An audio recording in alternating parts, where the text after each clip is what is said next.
सभी का स्वागत है झा क्लासेस में। आज हम लोग जो डिस्कशन करेंगे एक लाभ हानि यानी प्रॉफिट एंड लॉस के क्या है कॉन्सेप्ट को समझने का क्या करते हैं प्रयास करते हैं, जिस कॉन्सेप्ट से आप बाकी सवालों को भी क्या कर सकते हैं बहुत इजी ढंग से बनाते हैं। परीक्षा में हमेशा आता है और एक बढ़िया ढंग से समझने का प्रयास करते हैं। आइए ठीक है, तो देखिए ध्यान से, जैसे एक एग्जाम्पल के तौर पे एक प्रश्न दिया है जो आपको नजर आ रहा होगा कि लिखा है कि भैया 4% और 6% के लाभ पर किसी वस्तु के बिक्री मूल्यों के बीच का नगदी अंतर क्या है भैया 3 रुपए है, तो दो बिक्री मूल्यों का अनुपात क्या है भैया आपको बताना है कि क्या होगा। अब ऐसे सवाल जब परीक्षा में आते हैं तो हम क्या करते हैं, कॉन्सेप्ट को नहीं समझते हैं तो ऐसा लगता है कि ये बहुत ज्यादा क्या है क्वेश्चन, क्या है ये आपका कठिन सवाल है, और ऐसे ही सवालों के हम कॉन्सेप्ट को आपके लिए क्या करेंगे क्लियर करेंगे। तो पहले आइए इसके कॉन्सेप्ट को हम लोग क्या करते हैं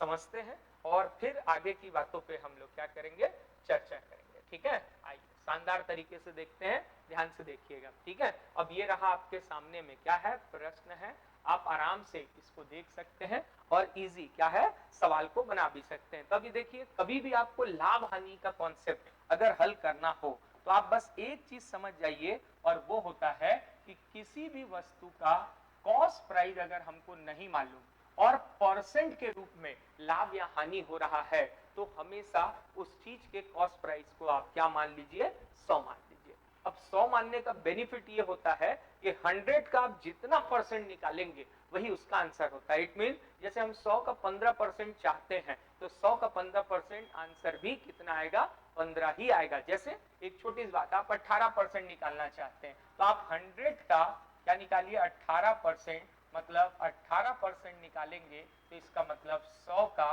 क्या होता है 18 बटा क्या हो गया 100, और आपको दिखाई दे रहा है जैसी परसेंट हटाएंगे बटे में 100 आएगा और 100 से 100 हर बार कट जाएगा, मतलब जितना हम परसेंट निकाल रहे हैं वही इसका क्या होगा मान। तो 100 का 15% 15 है, 100 का 12% 12 है। आप इससे ये समझ सकते हैं बस कि अगर किसी वस्तु को क्या है भैया लाभ पर बेचा जा रहा है, मान लीजिए सपोज दैट वो 10% के लाभ पर बिक रहा है, तो वो बिका कितने में, तो सिंपल फंडा है कि उसकी सेलिंग प्राइस क्या हो जाएगी कि 100 रुपए तो उसका कॉस्ट प्राइस है, 10% लाभ लेना है, मतलब वो चीज कितने में बिकेगी 110 में। तो इतना सिंपल फंडा है कि आप अगर प्रॉफिट हो रहा है लाभ तो आप उसको क्या करिए 100 में क्या कर दीजिए प्लस कर दीजिए, और अगर यदि वो क्या हो रहा है हानि हो रहा है तो उसको आप 100 में क्या कर दीजिए माइनस कर दीजिए। मतलब 100 में अगर 15% का लॉस हो रहा है तो वो चीज 100 में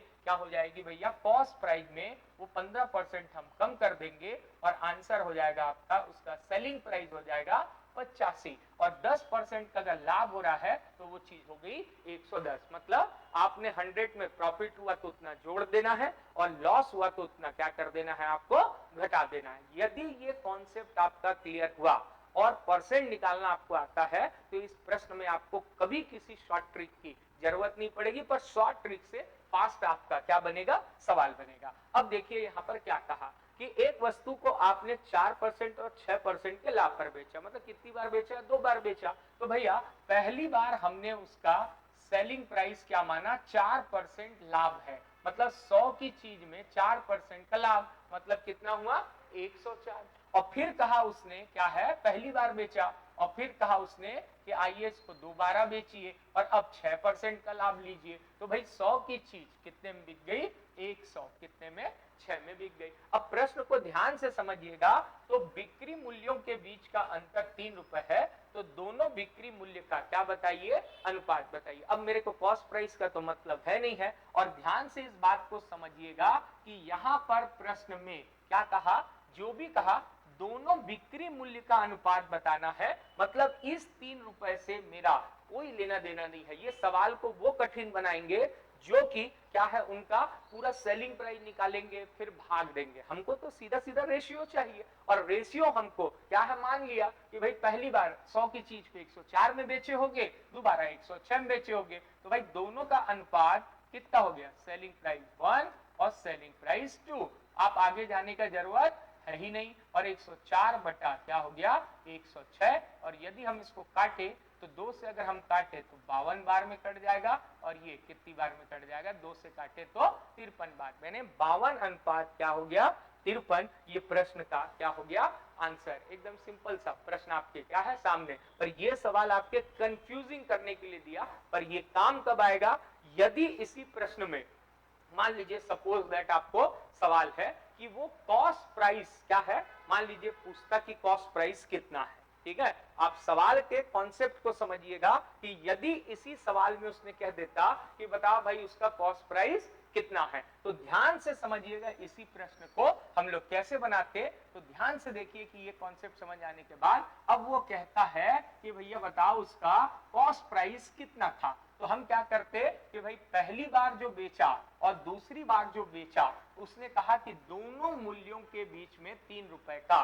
क्या है अंतर है, तो इसका मतलब इन दोनों के बीच में 106% और क्या है 104% के बीच का अंतर कितना है मेरे भाई 3 रुपए अंतर है, तो इसका मतलब ये 2% हो गया, 2% का मान क्या हो गया भैया 3 रुपये के बराबर हो गया, तो कॉस्ट प्राइस निकालना है, मतलब अब हमको इसको 100% बनाना है, तो आप क्या करेंगे यहाँ से 1% की वैल्यू फाइंड आउट कर लीजिए, ये कितना हो गया 3 बटा कितना हो गया मेरे भाई 2 हो गया, ये 2 इसके नीचे चला जाएगा तो ये 1% हो गया, ये सभी के लिए काम आएगा आपके, और आपको कॉस्ट प्राइस निकालना है, और हमने कहा है कि कॉस्ट प्राइस हमेशा क्या होता है 100 होता है, तो आप इसको 100 से इंटू कर दो तो ये क्या निकल जाएगा कितने बार में कटा 50 बार में, और 50 दिया कितना हो गया 150, तो ये उस वस्तु का अगर एक्चुअल हम निकालने जाते तो कॉस्ट प्राइस निकलता 150 रुपए, और अगर एक्चुअल सेलिंग प्राइस निकालना रहता तो हम 150 का क्या निकाल देते 104% निकाल देते, तो पहली बार में कितने में बेचा ये निकल के आता, और अगर हम उसका 106% निकाल देते तो क्या हो जाता वो दूसरे बार में कितने में बेचा ये प्रश्न का क्या निकल जाता आंसर निकल जाता। तो आपको हम ऐसा कॉन्सेप्ट जिससे कहानी आपकी क्या हो सभी सवालों के लिए क्या हो जाए क्लियर हो जाए, इस पे हम क्या कर रहे हैं चर्चा। अब देखिए ध्यान से, जैसे इसी में हम एक और सवाल पे क्या करते हैं आपके साथ में क्या करते हैं चर्चा करते हैं डिस्कशन करते हैं, आइए फटाक से। अब देखिए ये जैसे एक प्रश्न है, अब ये प्रश्न आपसे क्या कह रहा है, अब ये प्रश्न आपसे कह रहा है क्या, ध्यान से समझेंगे और आराम से प्रश्न को क्या करिएगा क्लियर कर लीजिएगा। अब ये प्रश्न क्या कहा फटाक से समझते हैं, देखिए एक व्यक्ति ने किसी वस्तु को 3200 रुपए में खरीदा, अब खरीदा मतलब वो सीधा सीधा आपके दिमाग में छप जाना चाहिए कि उसका कॉस्ट प्राइस कितना कहा 3200, और ये अगर 3200 है तो ये परसेंट में कितने के बराबर हुआ 100% के क्या हुआ बराबर हो गया, दिमाग में आपके सेट हो गया, बस खरीदा। अब इसे 12% की हानि पर बेच दिया, और मैंने अभी आपको जस्ट कहा था कि अगर हानि हो रहा है कितने परसेंट का भाई 12% का हानि हो रहा है, तो इसका मतलब है कि 100 में से आपको 12 घटाना पड़ेगा, मतलब वो कितने में बेचा 88% में उसको क्या कर दिया बेच दिया, ठीक है। अब इसका मतलब है उसकी सेलिंग प्राइस 100 की जगह क्या होगी मेरे भाई क्या होगी याद रखिएगा कितना हो गया 88। अब आप आसानी से निकाल दीजिए बस कहानी खत्म, तो सेलिंग प्राइस क्या हो जाएगा, तो भाई 3200 का चीज था और उसका हमको 88 क्या निकालना है परसेंट निकालना है, 88 बटा कितना हो गया 100, ठीक है। अब यहां से अगर हम लोग काटे तो 2 जीरो से 2 जीरो तो हम पहले क्या कर देते हैं काट देते हैं। अब देखिए दिमाग में ऑप्शन को भी यूज करना है, जैसे अब इसको मान लीजिए पूरा गुणा करने जाए तो ये सीधा सीधा फंडा है कि भाई 8 गुना कितना हो जाएगा 16, मतलब इकाई अंक को आप चेक कर लीजिए, और इकाई अंक को चेक करेंगे तो फायदा क्या मिलेगा आपको, ध्यान से देखिएगा कि ये क्या है 8 गुना 16 मतलब आखिरी का अंक 6 आएगा, मतलब अब ये ऑप्शन आंसर नहीं हो सकता, ये ऑप्शन आंसर नहीं हो सकता, और अब हम क्या करेंगे इसको गुणा करके क्या कर लेंगे चेक कर लेंगे, तो गुणा करेंगे तो काम। तो हमने देखा कि एक यूनिट डिजिट का भी अगर आप इस्तेमाल करेंगे तो भी ये दो ऑप्शन कट गया, और यदि आपका क्या है अच्छी किस्मत है तो हो सकता है कि एक ही ऑप्शन के आखिरी में क्या मिले 6 मिले, बाकी आप अगर मल्टीप्लाई कर देंगे तो इसका आंसर आ जाएगा 2800 क्या हो गया 16। Option number B is the correct क्या है आंसर। और यही बात अगर वो कह देता कि 12% हानि की जगह पर क्या है 12% का क्या है लाभ है, तो बस यहाँ पर 100 में 12 जुड़ जाता तो यहाँ पर क्या मिलता आपको 112 क्या हो जाता उसका सेलिंग प्राइस हो जाता, और 88 की जगह आप 112 रख के उस प्रश्न का क्या बना सकते थे आंसर। ठीक है, चलिए आइए सवाल के उसी क्रम को और हम आगे देखते हैं और जल्दी बनाने का प्रयास करते हैं। देखिए सिमिलर है कि प्रश्न में क्या कहा आपसे, क्या कह रहा है भाई प्रश्न सेम वही बात कह रहा है कि अगर एक चीज क्या है 12% के लाभ पर एक टीवी सेट बेचा गया और उसने 1200 रुपए कीमत अधिक कर दी तो वही लाभ क्या हो जाएगा 18% का क्या हो जाएगा लाभ हो जाएगा। अब आप देखिए इसको सीधा सीधा आप ये बात समझ सकते हैं कि एकदम ओरल भी आप ऐसे प्रश्नों को बना सकते हैं। तो अब ये क्या हो गया सिंपल सा फंडा हो गया, ध्यान से समझिएगा कि देखिए पहला क्या है वैसी क्वेश्चन है 18% क्या है लाभ है, और ध्यान से याद रखिएगा दूसरा भी कितना है 12% का क्या है लाभ है। आप वैसे भी बना सकते हैं ऐसे भी, और ये हो गया आपका 12% का क्या हो गया लाभ। अब एक बात याद रखिएगा ये कब हो रहा है इनके बीच 1200 रुपए का क्या है अंतर। अब दो बातें बस दिमाग में याद रख लीजिए कि अगर ये दोनों सेम हैं, ठीक जैसे पीछे हमने लॉन्ग कट में बताया, तो उसी को अब आप और जल्दी कैसे बना सकते हैं। तो ध्यान से देखिएगा ये लाभ है ये भी लाभ है, अगर ये दोनों क्या हो गया आपका सिमिलर हो गया तो यहां पर क्या लगा दीजिएगा माइनस, और अगर आपका क्या हुआ ये दोनों जगह पे क्या हुआ अपोजिट वर्ड आया, एक प्रॉफिट और एक लॉस, एक क्या है यानी लाभ और एक हानि, तो दोनों के बीच में आप क्या लगा दीजिएगा प्लस लगा दीजिएगा। ठीक एकदम मैग्नेट जैसे काम करता है कि सेम पोल एक दूसरे को क्या करेगा रिपल्सर प्रतिकर्षण करेगा, और अगर ये दोनों अपोजिट पोल है अलग अलग ध्रुव है तो एक दूसरे को आकर्षित करेगा। अब देखिए अब ये क्या है 18 समझ गए, तो अब 18 में 12 गया कितना बचा भाई 6%, और ये 6% कितने के बराबर हुआ 1200, तो 1% का वैल्यू क्या हुआ 1200 बटा कितना 6, और इसमें गुणा क्या मार दिया 100 क्योंकि कॉस्ट प्राइस पूछ रहा था, 6 दूना 12 यानी कितना हुआ 200, और 200 गुणा 1000 मतलब 100, मतलब कितना हुआ आपका सीधा सीधा आंसर कितना हो गया भाई 20,000। प्रश्न का क्या है answer, option number D is the correct क्या है आंसर। ठीक है, निश्चित तौर पे कॉन्सेप्ट आपका क्या हो रहा होगा क्लियर, और फिर इसको जल्दी फास्ट और कैसे बनाएंगे इनके ऊपर भी हम क्या करेंगे डिस्कस। आइए देखते रहे इसी में और कंटिन्यू करते हैं, और सवाल के मोड को हम और टफ करने का क्या करते हैं प्रयास करते हैं। आइए तो ध्यान से देखिएगा क्या कह रहा है, एक प्रश्न बड़ा घुमावदार और अभी बार बार परीक्षा में आता है। क्या कह रहा है, घड़ी को 16% मुनाफे में बेचा जाता है, यदि यह घड़ी 10% कम दाम पे क्या है खरीदी जाती और क्या होता 14 रुपए क्या कम दाम में बेची जाती तो 25% का क्या होता मुनाफा होता, तो उसका कॉस्ट क्या है। अब सवाल में देखिए क्या है, अगर इसको ट्रिक वगैरह से आप याद करेंगे तो प्रॉब्लम क्या होती जाएगी बढ़ती चली जाएगी, पर इसी को अगर हम लोग कॉन्सेप्ट से समझे तो ध्यान से देखो कि एक तरफ है हमारा क्या कॉस्ट प्राइस रखते हैं और एक तरफ हम क्या रखते हैं सेलिंग प्राइस, और देखिएगा पुराने प्रश्नों की तरह ही इसको वहां ले जाके हम शिफ्ट कैसे करते हैं। तो देखिए मान लीजिए उसका कॉस्ट प्राइस स्टार्टिंग में कितना था भाई 100 था, फिर उसने कहा कि 16% मुनाफे में बेच दिया, इसमें बेच दिया हमने 16% मुनाफे में बेच दिया, मतलब इसको हमने 116 रुपए में क्या है बेच दिया।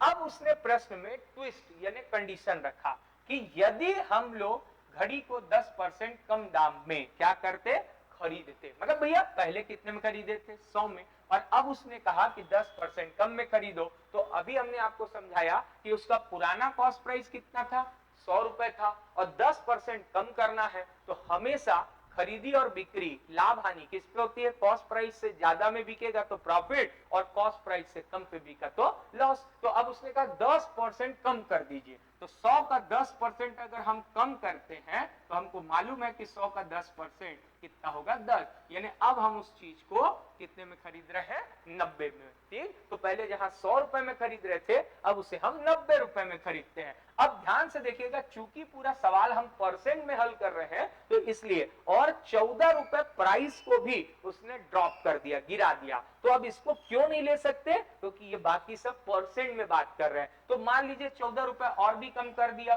परसेंट में भी 10 कम कर दिया, रुपया में भी 14 कम कर दिया, तो उसे 25% का क्या होता है भैया? लाभ। और यही सबसे बड़ा शानदार चीज है कि अब 25% लाभ होगा, पर कितने का? 100 का नहीं, अब उसका कॉस्ट प्राइस कितना होगा? 90। क्योंकि कोई भी लाभ और हानि हमेशा कॉस्ट प्राइस पे क्या करती है? निर्भर। कॉस्ट प्राइस से ज्यादा है तो लाभ, कॉस्ट प्राइस से कम है तो क्या है भैया? लॉस। तो अब हम देख रहे हैं कि 90 का क्या हो गया? 25% का प्रॉफिट। यानी अगर हम लोग ऐसी देखें तो 90 का 25% कितना होगा? तो 25% अगर हम निकाले तो 25/100, ठीक है। और यहां से अगर हम काटे तो 25 एकम 25, कितना हो गया भैया? 100। ये हो गया, कट गया। और अगर हम लोग यहीं से डायरेक्ट चेक करते हैं, मान लीजिए आपके लिए ये 4 दूना कितना है? 8 हो गया। 4 दूना कितना? 8 हो गया। और यहाँ पर एक बच गया यहाँ पर, ठीक है। तो ये हो गया, क्या हो गया? 4 दूना 8। और अगर हम लोग क्या है 2 बचा तो देख रहे हैं कि क्या हो गया? 4 पंचे